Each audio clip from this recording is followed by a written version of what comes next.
guest at Pressure Points with your two squeaky chair hosts. I'm D. This is my extra squeaky co-host AJ. We're hitting you a Season 4, Episode 3, Magic.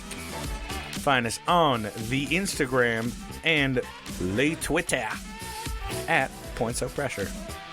Get ready, because it's a good one.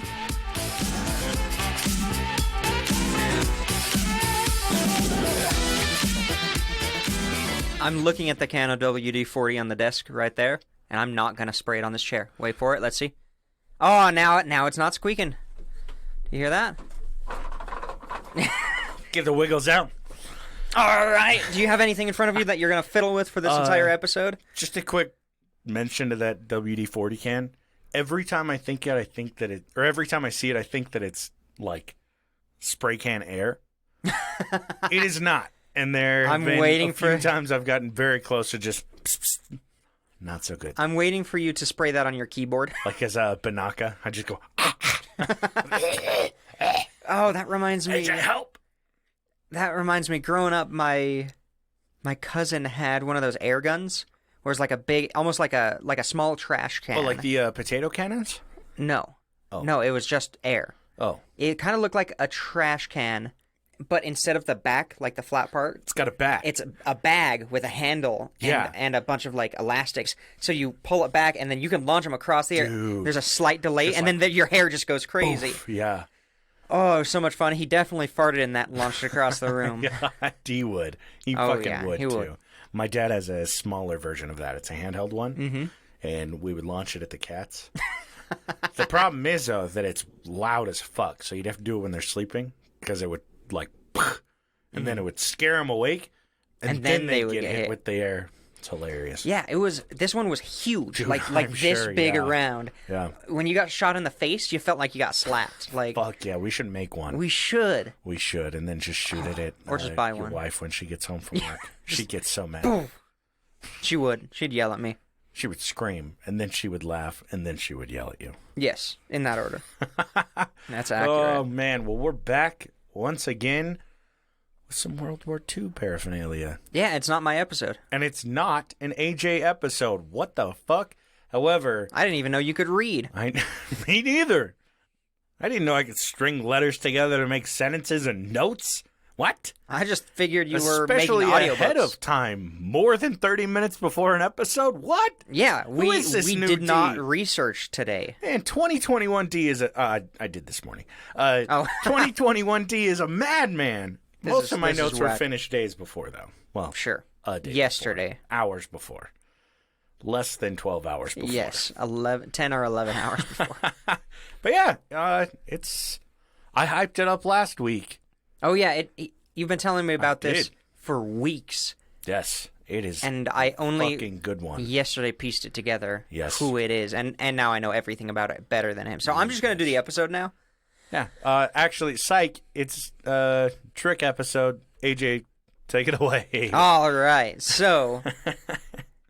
Adolf Hitler. What am I? A Republican senator? All right, sorry. God. So let's take it away. I was surprised because I didn't hear anything about this guy. Never had heard of him. And last night I was telling my girlfriend about it. I go, hey, listen to this crazy shit. Which, just so you know, all of this sounds totally preposterous. It sounds like if fucking Quentin Tarantino wrote a movie about some World War II hero that's not in Inglourious Bastards and strung it all together and it was a series and you're like, what? There's no way this shit would happen. Like, he could have been Rambo a bastard level shit. He could have been an Inglourious Bastard. He would. He would have fit in. He's probably, I'm sure one of them is based on. I'm sure. But phenomenal shit. Sounds totally unbelievable, but I will have this posted. Photo evidence of it. There's so many accounts. Like, people wrote books about this guy. Like, eyewitnesses. Eyewitnesses. He was in little movies where he was featured, and England loved the dude. They were like, this is our hero. It was like if Beyonce was in World War II. Nothing like good old American history books that don't tell you shit about any other heroes other than good old General Patton. I was going to say Patton versus Rommel. Yeah, and Eisenhower. And that's it. That's all you get. Eisenhower selling the U.S. with the UFOs, or with the Greys to allow abductions, I'm not going to talk about that today. Now, to preface all of this, if you like World War II heroes and fucked up history and you're listening to this podcast for some reason, first, check out our Nat Arno episode. Oh, yeah, that one was fun. The Fighting Jew of Newark, because it's not that it gives a lot of backstory, but I'm sure we're going to have a little bit of discussion about Nazis in America and shit like that. Mm-hmm. And even if we don't, it's cool to know before all of this. Yeah. So, let's get into this. John Malcolm Thorpe Fleming Churchill. A face only a mother could love. Yeah, right. Born in 1906, Ireland. Luckily, he shortened all of his shit, and he went by Jack Churchill. His family ended up, when he was, like, super young, they moved over to England. Family was based out of England.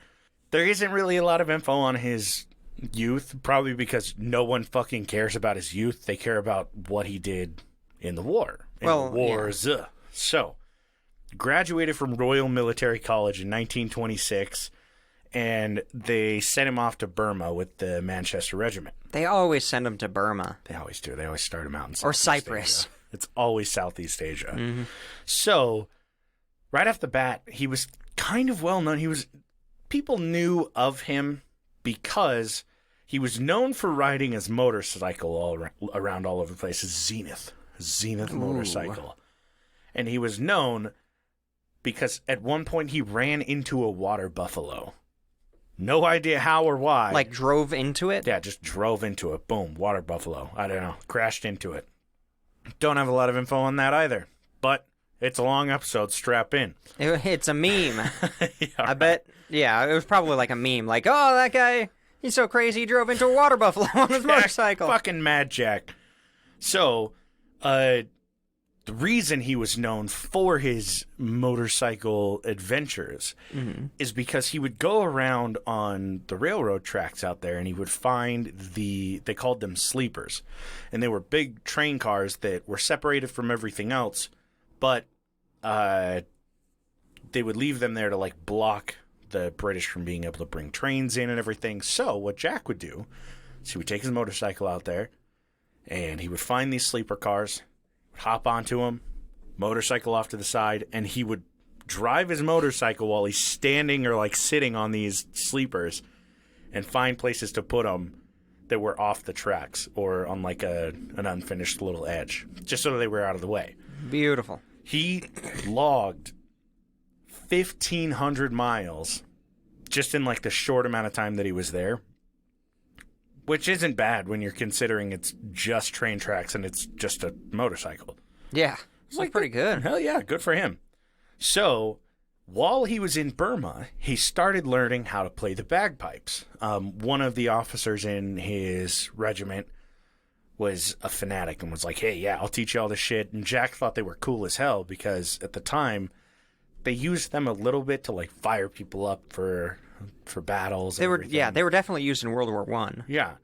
So he began learning how to play the bagpipes, and he ended up getting a medal, not just because of learning how to play the bagpipes, but just because he was doing such a great job moving these sleeper cars and running over water buffalo.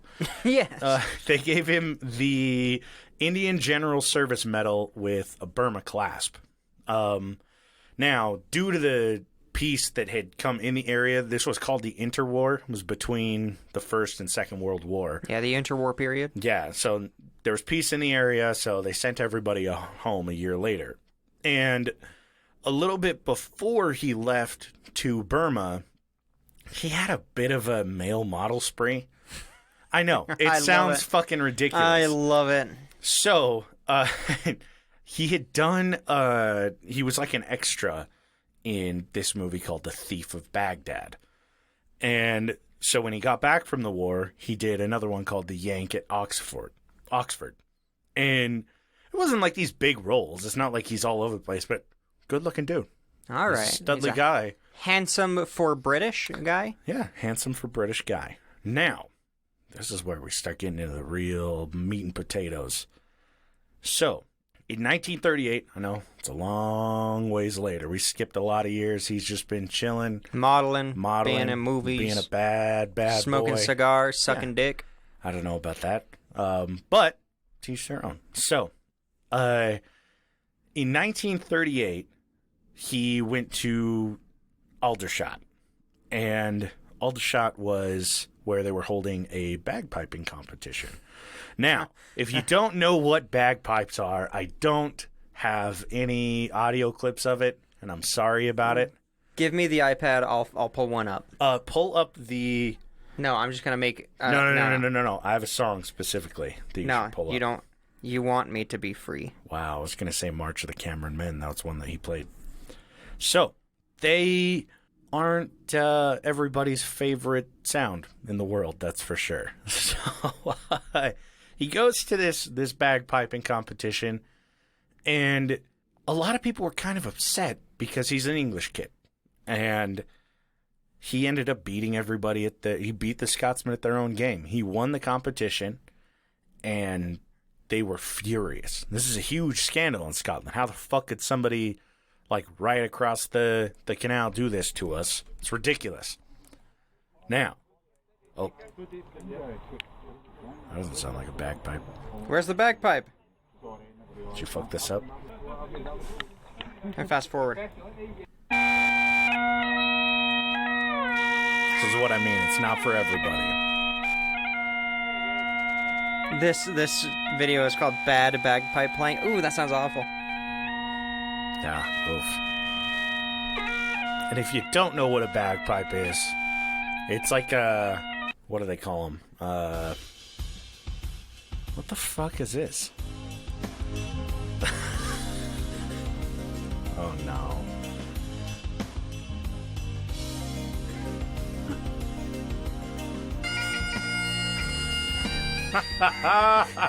Just have this playing in the background for the rest of the episode. And I'll just turn that down, and I'll just be right here. Okay. No, you should. So what's So bagpipes. It's like you got a bunch of essentially recorders sticking out of this, like sheep bladder or something. Sheep bladder. I don't know what the fuck it is. And you blow it up. It's full of air, much like me, full of hot air.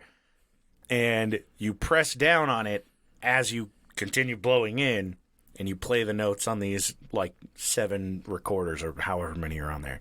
And it sounds... I like it. It sounds all right, you know? Like, I don't hate it. It's just sometimes I don't like to listen to people that are really bad at it. Yes. Actually, all the time. I don't like listening to people that are bad at it. But if you're rallying people to go into battle... You want something shrill and piercing. Yeah, it's fucking... Yeah, you're going to get through to everybody. They're going to get fired up. Either they hate the bagpipes and they want to kill somebody now, or they're like, yeah, this is my shit. So, great at playing bagpipes. Mad Jack, mad bagpipe player. So, 1939, he's actually invited to represent Britain in the archery championship in Oslo. And he joins. He doesn't do so hot, but the team that he's on, Britain wins silver. Hey, that's not bad. That's better than what I could do. He's already got a war medal and not an Olympic medal, but a world archery medal. And just a year after that is when Germany stormed into Poland. And he was still on the reserve officer list, so he was recalled. He was recalled out to France, and like I said, he had been practicing and learning a lot with bows and bagpipes. So what he started to do now, because he was so familiar with both, he starts focusing more on guerrilla archery tactics. Ooh, that's the best. And he's... Oh, go ahead. So Germany invaded Poland in 1939. Yeah. So the next year. Oh, yeah, not year after. 1940, sorry. It was the same year as the World Archery Championship. My bad. Later on in the year. Yeah, later on in the year. No, it was definitely before that. It was definitely before. So he starts focusing on longbow guerrilla tactics. Sexy. And practicing war songs and like battle cries and shit with his bagpipes. Now, it was said that his belief was that the bow is an extraordinarily effective weapon in skilled hands because it's silent and accurate up to 200 yards. And 200 yards? Holy shit! Yeah. I can't even see that far. He's a world archery Yeah, I guess medal that's fair. winner, dude. So, he was on record as saying any officer who goes into action without his sword is improperly dressed. Now, I know that that's not a bow, but I'll get to the sword in just a minute. So, the bow that he carried, generally back in medieval time, they would use bows that were a little bit heavier, and they would have like 180 pounds of Pull force. Yeah, pull force. His only had 40 pounds of pull force. Reason being, Germans and the Nazis didn't have plate armor. They didn't have armor. They don't have Yeah. sheets of metal that you have to shoot through. Exactly. So he's got this lightweight bow. I think the newer ones that they use that are like combat bows are like 100 pounds of force and 70 to 100. I could be wrong. Aren't they for hunting or something? Yeah, hunting human. Long animals. pig. Long pigs. And so his was only a 40-pound draw weight, and the dude loved his bow. So he began his World War II debut after he was trapped by a German patrol in northern France. And as soon as these Germans, like, surrounded him, were driving towards him, Mad Jack draws out his claymore, which is this, like, two-handed sword. It's a sword as tall as him. Yeah, enormous. Draws out this claymore, and he would just do a fucking battle cry and point, and everyone would start charging. So he points out his sword, sheaths it, pulls out his bow, and he shoots the first Nazi that's charging at him right in the chest, kills him. Yeah. Oh, my God. With a barbed arrow. I love it. Boom. Legolas that shit. Yeah. Guy didn't give a fuck about anybody. There's a reason they called him Mad Jack. Like, I need to learn how to use a bow. dude, really, though.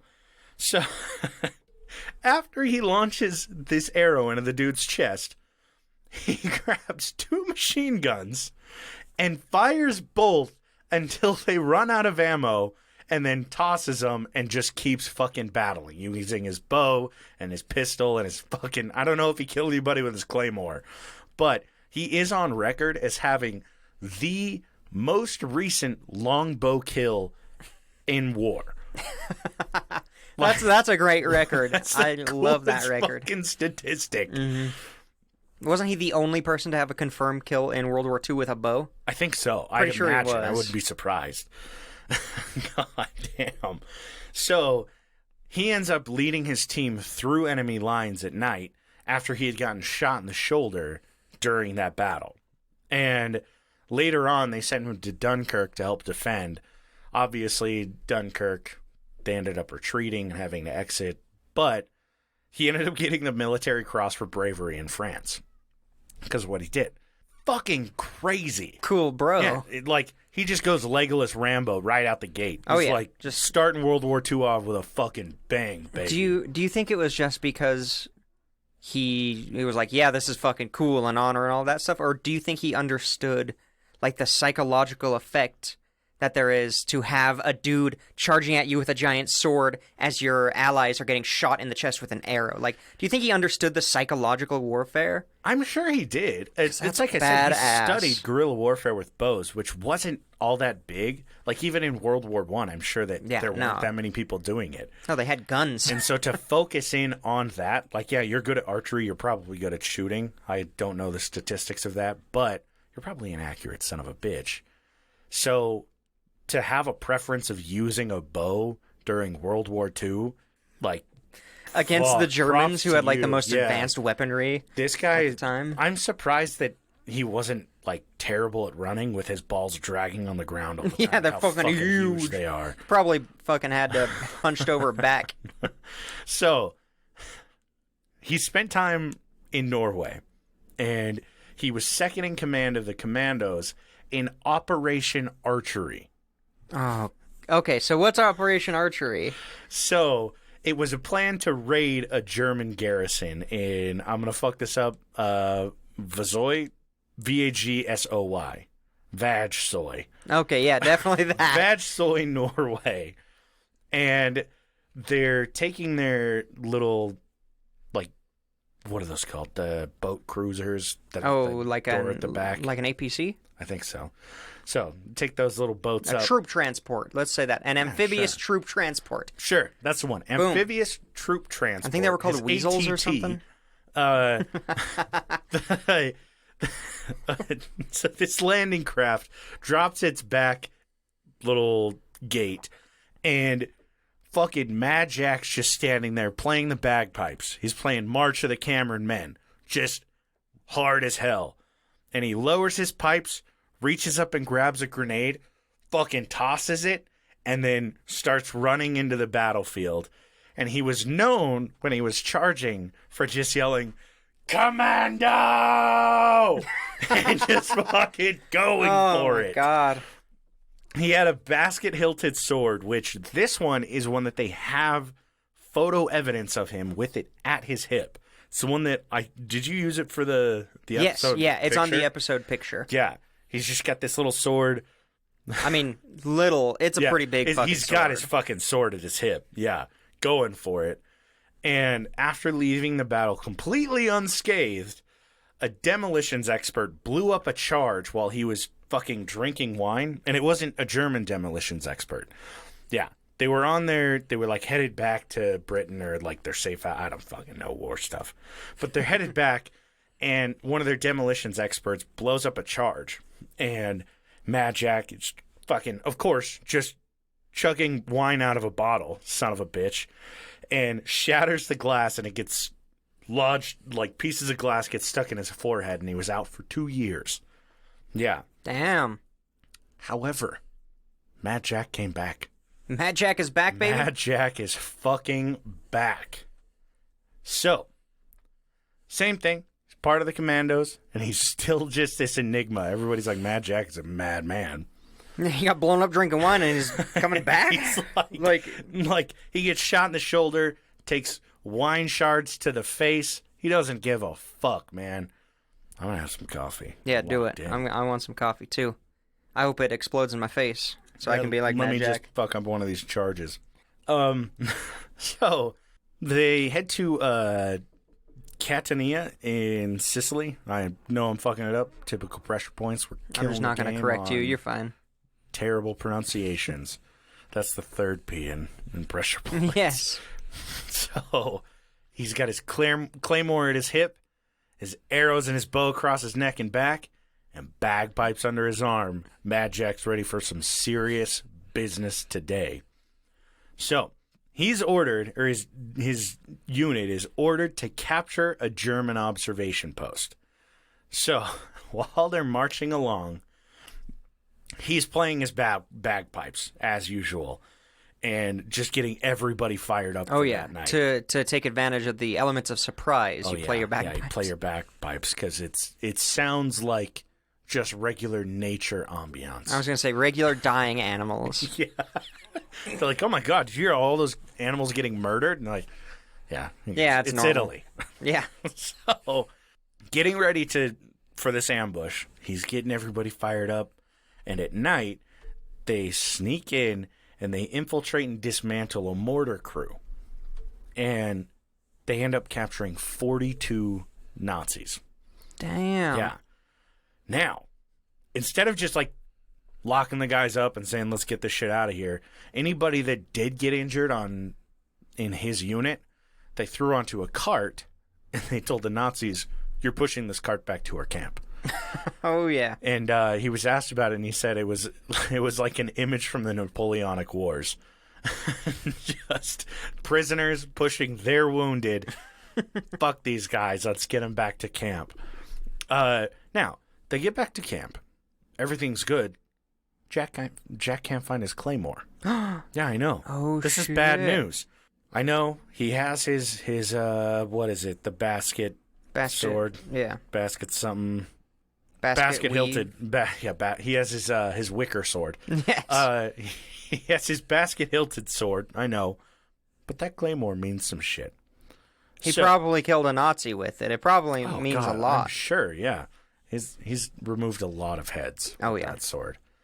So he turns everybody's like, I have to go back. Which, before they went out there, obviously, little recon mission, they had checked out the camp, went back to his camp, took over it, captured everybody, headed back. Now, Jack goes back to this observation post, and while he's headed over there, he runs into these American troops, this big unit of American troops, and they're headed the wrong way. They're headed directly towards enemy lines. And Jack goes, like, hey, if you keep going this way, it's to enemy lines. If you come back this way and follow me, I'll take you back to our camp.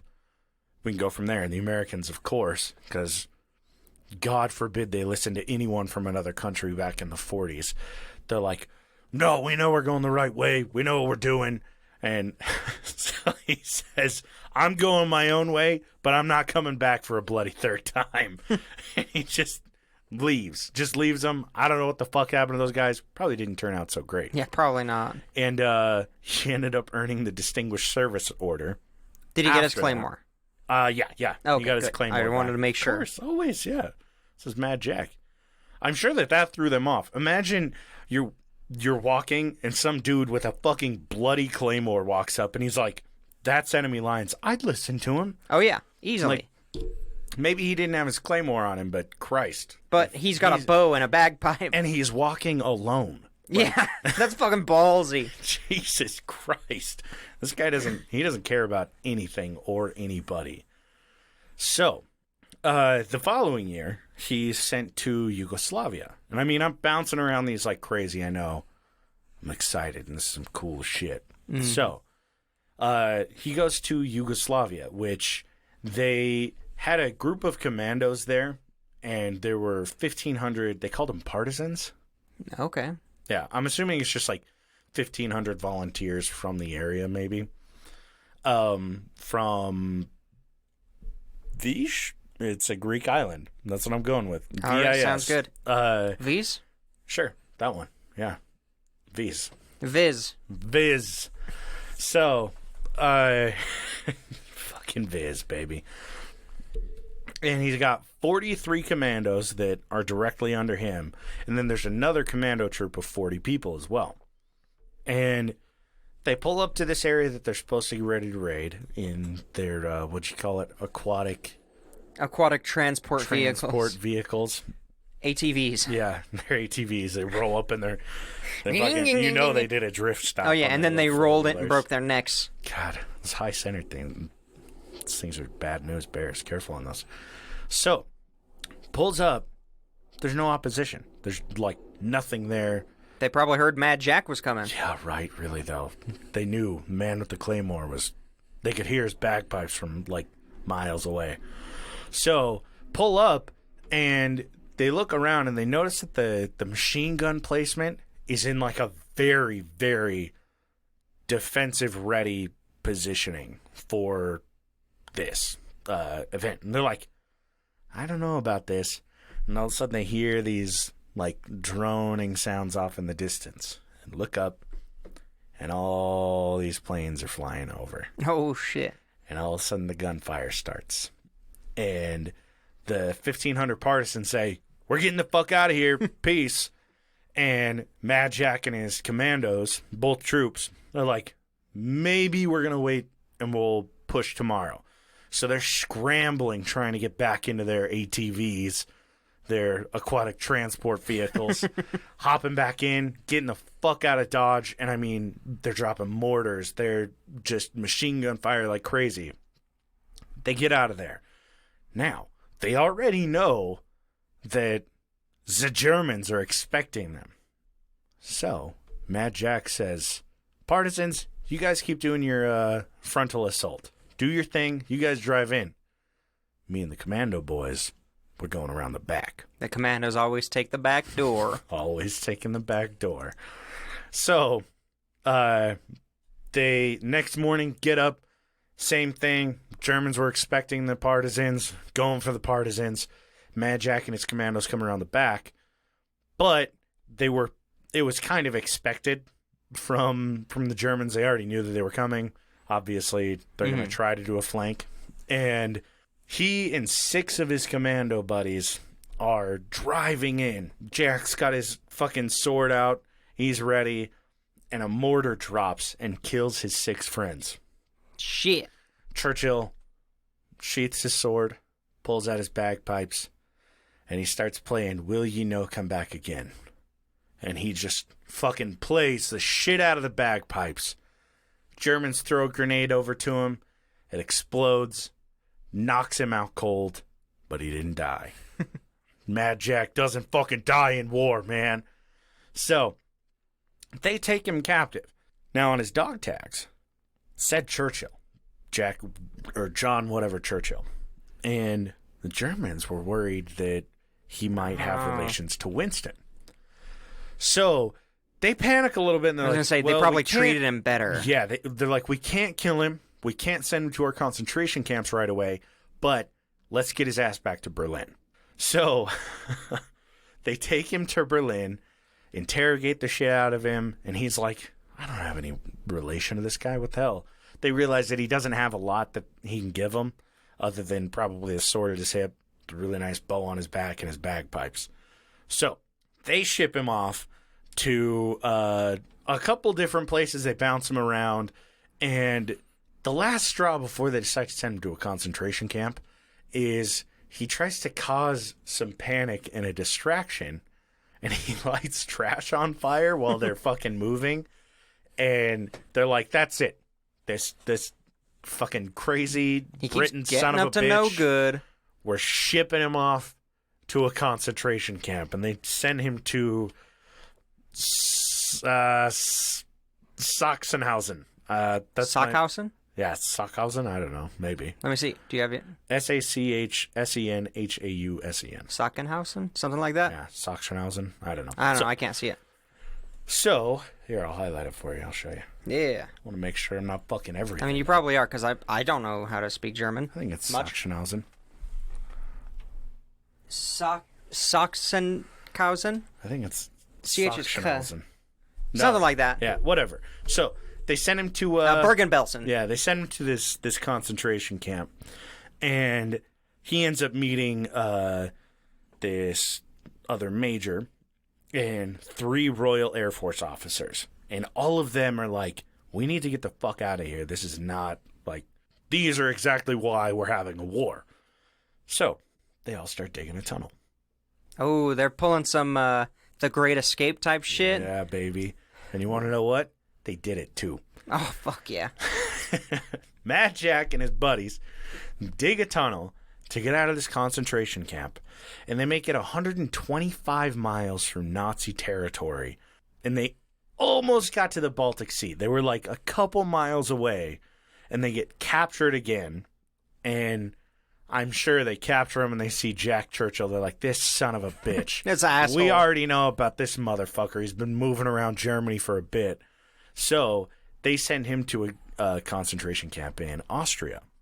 And this time, the concentration camp that he's taken to is guarded by SS troops. Ooh. Yeah. This one's bad fucking news. Does it have a name in which one? Talk about SS troops real quick. I'll pull it up. Why is being guarded by SS troops sucks so bad? It's bad. The Schutzstaffel, it's like the secret police. Like, the people guarded by the SS are political prisoners, high-ranking military officials. Like, you're not going to get out. They're the people who are doing, like the Gestapo. They're doing the interrogations. They are operating above the law. They don't give a shit about the Geneva Convention. And, you know, they're... The Third Reich is all right with me kind of thing. I hate myself. You're the worst. How dare you? How dare you do that to your own people? It's like 2%. I can't even claim to be Jewish. That's fair. Except did we already say my name? Yeah, we already said that. Yeah. So Anglo-Jewish AJ. Anglo-Jewish AJ. So he went to Tyrol, Tyrol. Just mousing over it, it says, in the final weeks of the Second World War in Europe, 139 high-profile prisoners of the Nazi regime and 2 Italian orderlies were sent from various concentration camps to the Dachau concentration camp in Bavaria. Okay, so it was like a political prisoner camp. Yeah, this is a big one. So, Mad Jack is taken over there, and he and the other prisoners they're I'd assume just doing prisoner shit in cells. And a group of German officers is coming through. Now, German officers and SS are two very, very different things, obviously, from what AJ just said. SS was more focused their on own like, thing. the Third Reich. They're like an advanced police force rather than a military group.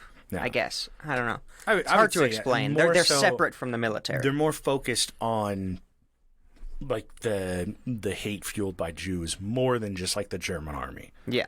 So, because the SS was like Hitler's personally assigned Police force, big essentially. baddies. It's like saying the army versus the CIA kind of thing. Yeah, in a way. In a very broad extent. Yeah, it works. Excuse me. It's like the Secret Service to the army. Oh, okay. Yeah. So, the prisoners see that there's a German officer, and they're just getting his attention. They're like, hey, come over here.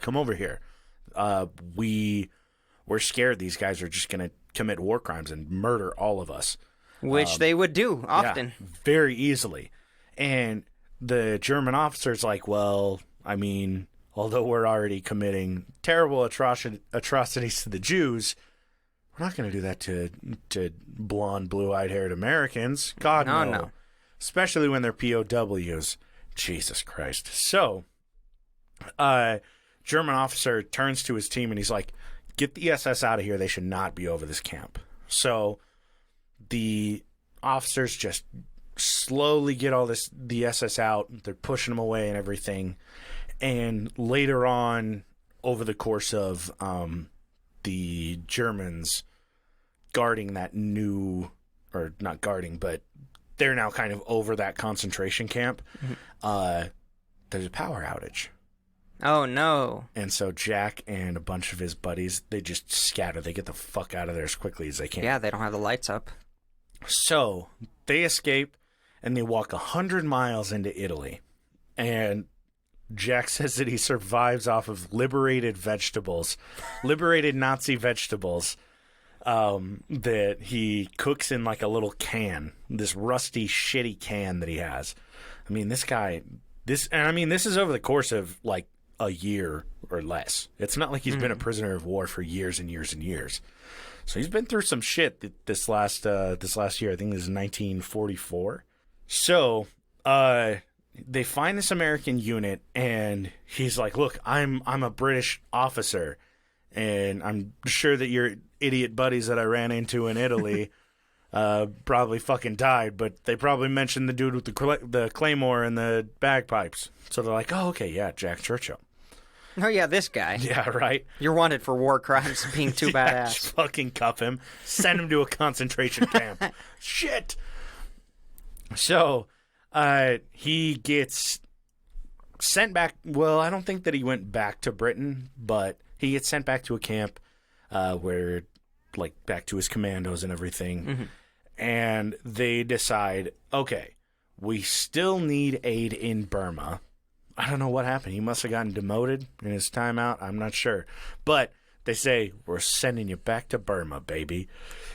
And so Jack packs up, gets ready, head back to Burma, gets as far as India, and Americans dropped a bomb. Boom. Blow up Hiroshima. Blow up Nagasaki? Yeah, Nagasaki. Jesus. Oh, my God. Shut up. I wasn't looking at my notes. All right, Oppenheimer. Shut up. So, blow everything up, destroy a bunch of very innocent people. Terrible. No. Yeah, right. No. God, why would the Americans do something like that? God, no. No, it was worth it because a land invasion would have cost over 100 million lives. Jesus Christ. Fucking bullshit. Fucking assholes. Just real quick, we're going to get into this really quick because I talked to my girlfriend this morning about it. That I hate how, I don't want to say romanticized, but like, how when you're taught U.S. history, at least in our experience, how there's a lot of justification for the atom bomb. Yeah. Fucking nuclear weapons and shit. It's never put out like it's never shown how it really was, which was a dick measuring contest. Yeah. And I'm not saying I hate war. I think it's something that could be solved with a nice little sit-down discussion. But Japanese attack Pearl Harbor. I know. It's fucked up. Innocent people Could have been died there, prevented. too. Could have been prevented. They blow up a lot of ships. There's a lot of information out there that the U.S. military knew the attack was coming and didn't do anything to prevent it. I didn't know that. Yeah. There's even talks that the president at the time, Jesus. Roosevelt, right? What? No, Yeah. we don't have corrupt presidents. That he knew about it, but the only way to get America into the war was to be attacked because of the isolationist views. That. Yeah. Some bullshit. It's some fucking bullshit. Fucking terrible. Open your eyes, sheeple. Fuck. Oh, my God. So, like, I understand. We didn't need to nuke them. Yeah. We were already winning. Innocent people died in American territory. I get that. And it's unfortunate. It's fucking terrible. Stolen American territory. Stolen American territory. Hawaii. Yeah. But that doesn't justify dropping a bomb on a city that won. Of civilians. It's not like they went in and they bombed, like, the Pentagon. Yeah, they didn't bomb, like, a military They just powerhouse. go after just a city. people. Just fucking people. Mm-hmm. Like, didn't give a shit, blow it up, and I kind of don't blame everyone for going, maybe this needs to fucking stop. Yeah. And I'm glad that it did. Jack, however, was kind of upset. Dude's a fucking madman. And he goes, if it wasn't for those damn Yanks, we could have kept the war going another 10 years.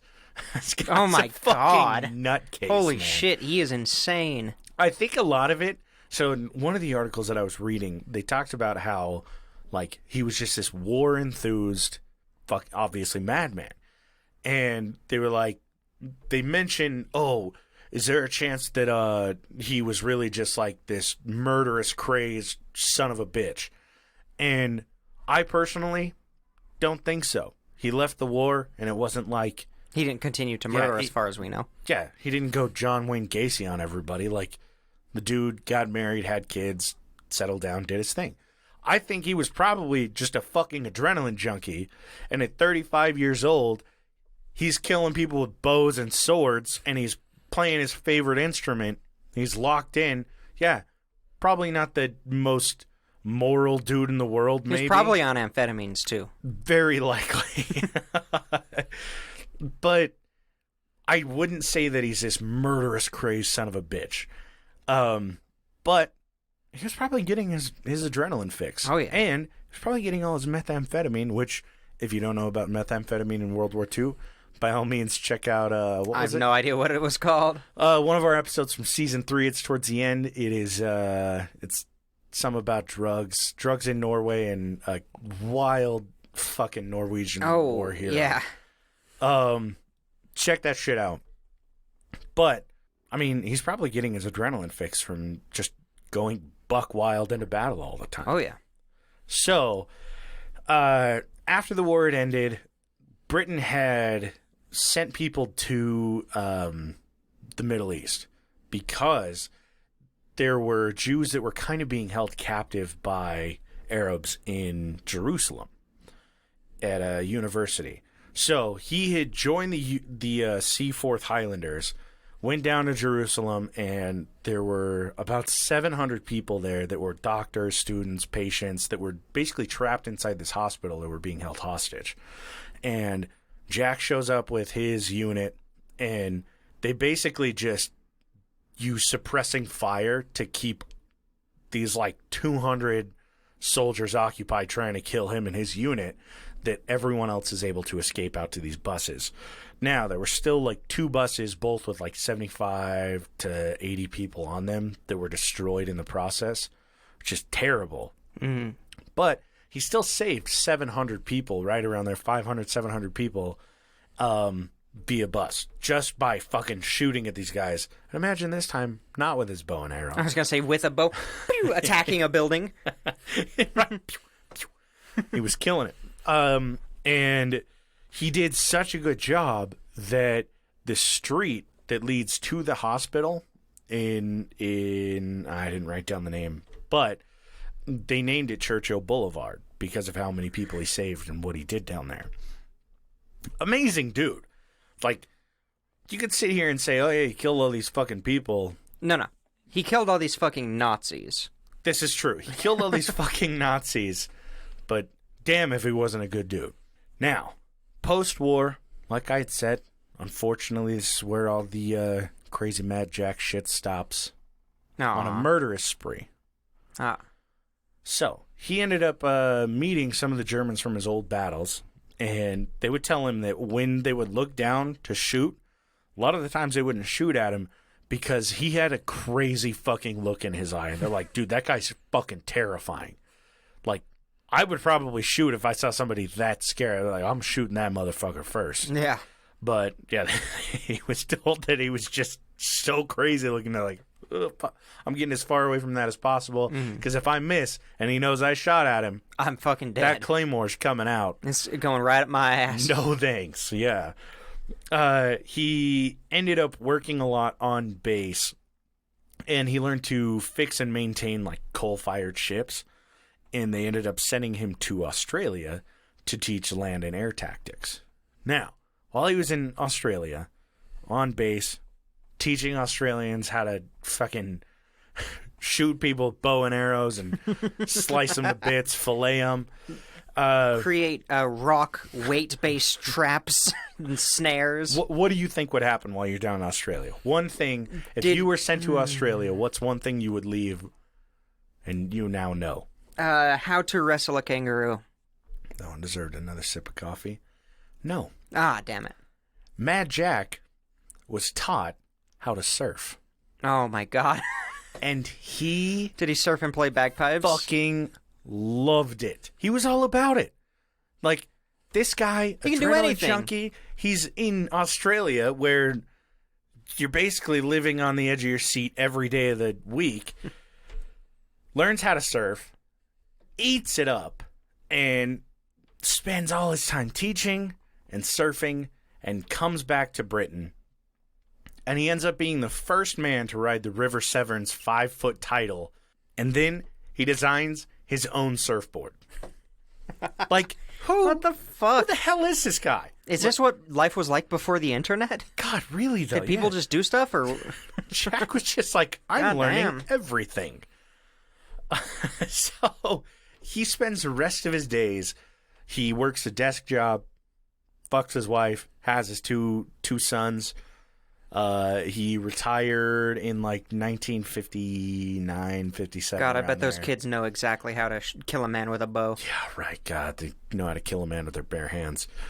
They keep all the kitchen knives locked up. And yeah, spends his time surfing, works like a little desk job at the British Army offices. I don't know what the hell they're called. And he becomes James Bond. No, I wish he becomes a Kingsman. If he were like the inspiration for James Bond, I'd die. I'd be like, this. There's no getting better than this guy. So, during his time working his desk job, he would scare the shit out of train workers. So he'd take the train home, and he would slide open his window, and they're driving along, and all of a sudden they see this fucking thing fly out of the train. Now, Jack wasn't throwing himself off the train, but he would take his suitcase and he would time it perfectly and just fling his suitcase out, and it would land in his backyard in his garden because he lived close to the train tracks. And he said, yeah, I just didn't want to carry it home. So he'd get to the train stop and walk on home. Probably because he just needed to go surfing right after. Surprised he didn't throw his suit and everything out there too. Oh, it's probably in the suitcase where he keeps his board shorts. I just imagine he's in one of those like 1950s men's onesies, and he's just riding the train with all of these other like businessmen, like Royal Army baddies that are just like posh sitting there, and Mad Jack's just like for some reason sharpening like a shark blade. Oh yeah, he's got a harpoon. Launches his shit out, and hits the wave. Somehow pulls a homemade surfboard out of his ass. And he's like, yeah, about to go hit some fucking waves, bro. Bruh. Yeah, Jesus. And basically the rest of his life, he loved the water. Like, he would surf, he would sail, and he would play around with radio-controlled model warships, which are three things that go hand in hand. They really do. And hand. Yeah. Now, his sons were asked a lot about him, and in 2014 there was a book that was written about him. People were finally exposed to it. Obviously not me. I was exposed in 2021. So he went on record as saying people are less likely to shoot at you if you smile at them. And good old that was his thing. He would just smile at him. That was his thing. He'd just give a good old smile, and that's why that's probably why people thought he was crazy. Yeah, they looked down the barrel of their gun, and there's this guy just with gleaming just smile, enjoying it. sword in hand, bagpipes around his back, and just charging in a battle, screaming commando. And in 1996, good old Mad Jack died at the ripe age of 89. And he was regarded as one of the most inspirational and impressive explorers and adventurers of all time. How'd he die? I don't know. I think it was just old age. Oh, okay. Yeah.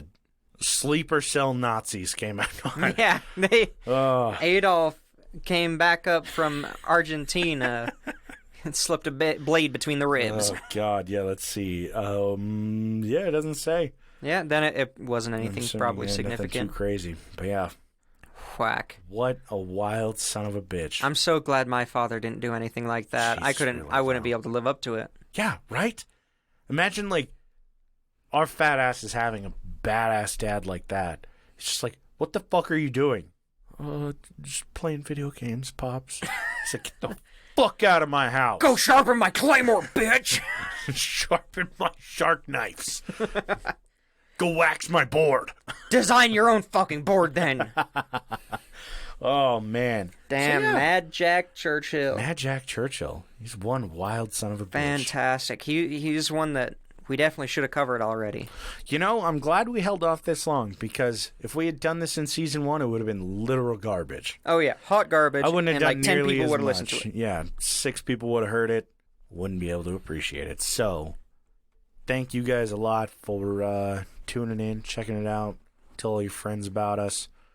As usual, if you have any show suggestions, want to chat, movie suggestions, music suggestions, any book, whatever the fuck you want to send us suggestion-wise, go for it. We're happy to chat, talk to you.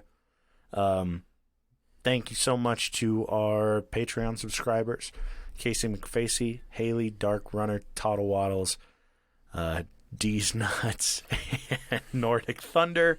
We appreciate you guys. If you want a snippet of some of AJ and I just spitting back and forth, just dumb shit we find, we do a little exclusive called Sloppy Seconds, released every couple Thursdays, a few per month, a few per week, whatever. Yeah, just whenever we record them. We'll probably be releasing a handful of those every couple months, just in case you guys want to listen to them. If you're intrigued by it, we really appreciate it if you guys would come support us. Find us on Instagram and Twitter at @PointSoPressure. You always hear it in the intro. And we will catch you guys next Monday. Ugh.